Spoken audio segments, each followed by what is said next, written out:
ককা কুশলকৰ বিষয়ে চমুকৈ দুআষাৰ কম। ভুল হ'লে ক্ষমা কৰিব।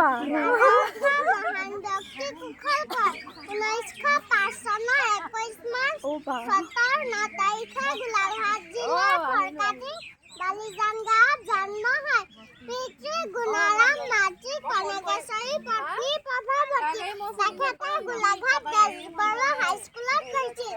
পঢ়া-শুনাত মেধা নাছিল যদিও তেখেত এজন ভাল ফুটবল খেলুৱৈ হিচাপে স্বীকৃতি পাইছিল। ঢোল, পেঁপা, বাঁহীও বজাইছিল।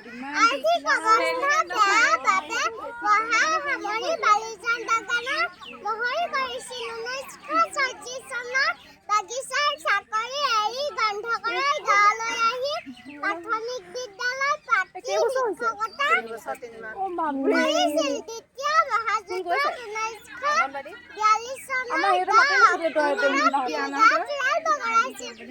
লগতে হুৰাণ ফুকন আছিল। 42 চনত আছামিৰূপে গ্ৰেপ্তাৰ কৰিছিল। কংগ্ৰেছৰ প্ৰথম নেতা কুশলকৰ আছিল। শিৱসাগৰ জিলাৰ অধিপতি হামফে চাহাবে কুশলকৰক ফাঁচী আদেশ দিয়ে।